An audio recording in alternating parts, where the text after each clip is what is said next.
harus akurasi. Kalau nggak akurasi, ya udah pasti tarik keluar. Apalagi di futsal, sekali gocek ditebas lah. Kalau tuh udah level profesional banget Pak, nggak bisa main gocek-gocek dong. Gitu. Nah kalau menurut lu Mat, kurikulum untuk SSB atau... Kalau saya ya, ini kita ngobrolin Indonesia lah. Indonesia aja. Indonesia gitu. Yang paling pas. 6 sampai 12, 13 lah ya. 6 sampai 13 itu bagaimana, teknik dasar itu penting. Tapi jauh sebelum itu adalah bagaimana mengenal sepak bolanya. Sepak bola itu kan tidak hanya terdiri dari kaki dan bola kan, tapi human body. Gokil. Human tangan dong guys. Benar nih, human body nih. Iya, maksudnya tubuh kita itu adalah penggerak gitu. Tubuh kita itu harus diinvestasikan tubuh kita itu. Nah, itu tuh yang belum banyak pemahaman. Semua itu kan turun di lapangan, oke, skill langsung passing, lari, begini. Sementara tidak diajarkan. Ya, sebelum pembahasan sebelumnya kita bahas tentang mentalitas, terus bagaimana dia paham makanan apa yang boleh. Jadi bagaimana menjadi seorang manusia dengan tubuh yang sehat, itu juga harus menjadi dasar dalam sebuah SSB. Baru setelah itu teknik dalam sepak bolanya itu harus gimana.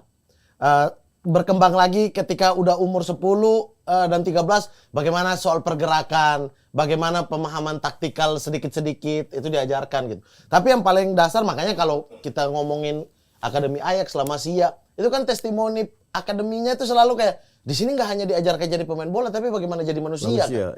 Jadi karena character building. Betul. Dan di Uruguay lah, tim kita yang pernah berangkat SAD gitu juga kan di ini sekolah itu tetap utama gitu. Mereka dikirim ke sekolah belajar ini karena ini semua yang akan dibawa di lapangan. Nanti kan kalau teknik dasarnya bagus tapi pemahaman sepak bolanya nol, ya gimana juga gitu kan. Berarti kan dia hanya bisa passing, habis itu off the ball, jadi dia movingnya dia nggak tahu movementnya kan.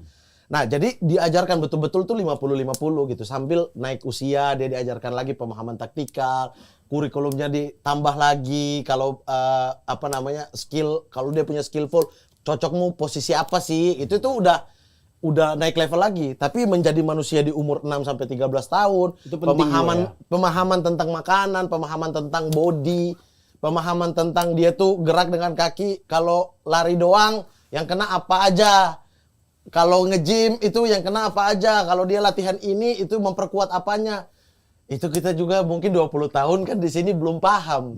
Kalau di luar 10 tahun, 12 tahun dia udah tahu. Oh, saya ini kurang di lower nih, di bawah nih. Saya kurang nih, berarti saya harus kaki ini gimana caranya ya untuk memperkuat body ball gitu. Iya. Tumpuan dan lain sebagainya. Itu juga gue dapetin di pas gue lari tuh, Mat. Gue pikir kan lari cuma latihan, ya lari aja. Ternyata lari itu juga dibutuhkan strength training.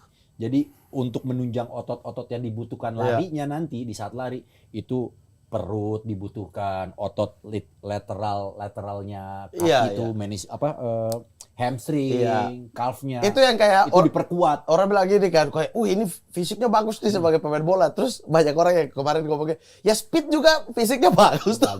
ISO speed kan. Berotot itu tampilan luarnya, tapi sekali ditak jatuh karena kakinya tidak sekuat itu. Jadi tidak diperuntukkan untuk itu. Iya, sebelum memegang bola itu ada kurikulumnya, dan setelah pegang bola dia harus ada kurikulumnya. Jadi itu kesinambungan itu yang penting. Kalau di sekarang dulu fisik lari keliling lapangan. Kalau 12 kali fisiknya udah bagus, belum tentu. Kena body juga jatuh itu. Itu jadi pemahaman makanan itu penting banget sih. Itu penting untuk masuk di dalam kurikulum sebuah akademi atau SSB di Indonesia ya.